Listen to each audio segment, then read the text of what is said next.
You've worked hard for your money. You've maybe even got some savings tucked away. Brilliant. For the rest of your money, is it just sitting there?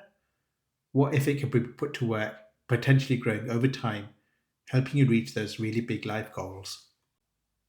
Welcome to the world of investing. Now, I know that some of you may be thinking, investing, isn't that risky? Isn't it complicated? Isn't it just for the rich people? It can definitely seem that way from the outside, but today we're going to strip it back to the basics. This is your quick, simple introduction to what investing actually is, why people do it, and the fundamental ideas that you need to know. If saving is like storing food safely for the near future, investing is like planting seeds.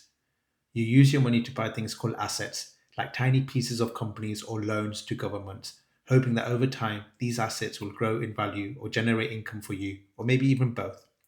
Unlike saving, where the main goal is to just keep your money safe, the main goal of investing is to grow your money, making it worth more in the future than it is today.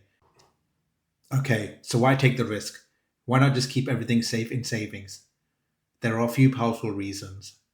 1. Fighting the inflation monster. Investing gives your money a chance to grow faster than inflation, meaning it can actually increase in real purchasing power over the long run.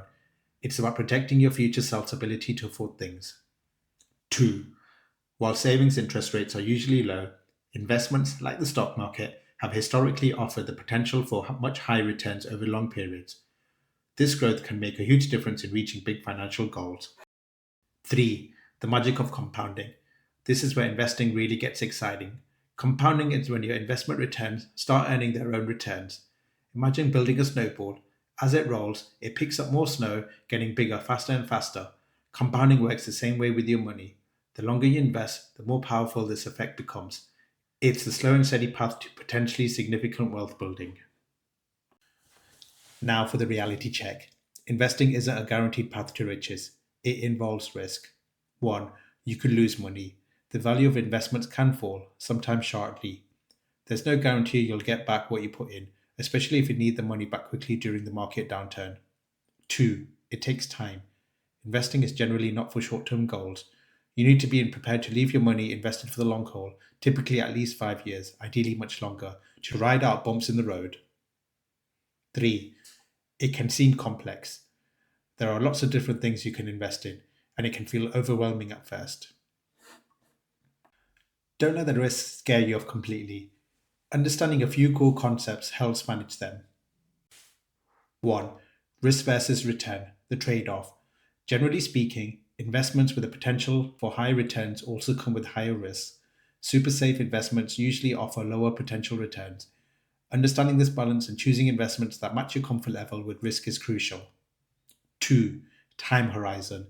Patience is power. As mentioned, investing is a long game.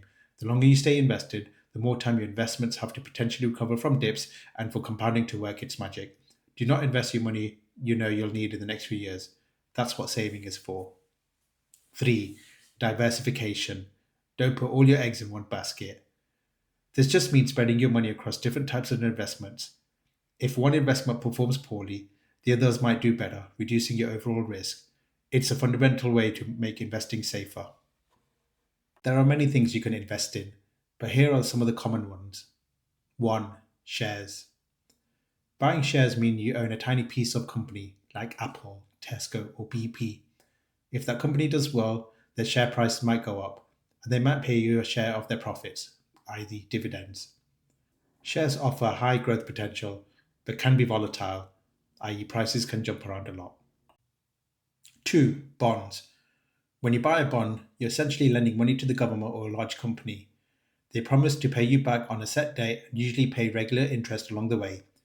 Generally considered lower risk than shares, but typically offer lower returns.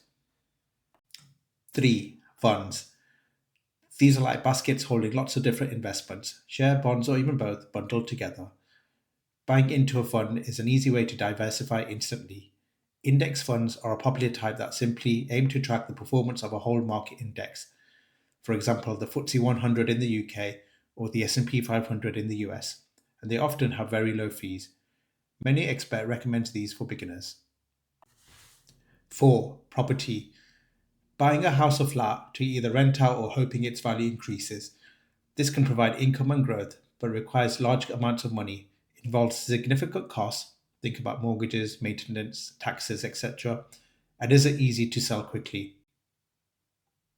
It's easy to confuse investing with gambling, especially when you hear stories of people trying to time the market or chasing quick profits. But sensible, long term investing is very different. It's about having clear goals, understanding the risks, investing for the long term, diversifying your money, and starting after you have your emergency savings sorted. Done this way, investing is a calculated strategy to build wealth gradually, not a casino game. Perhaps the biggest risk for your long term money is actually not investing and letting inflation silently steal its value over decades. So let's quickly recap. Investing means using your money to buy assets that can potentially grow in value or provide an income over the long term, typically 5 years or plus.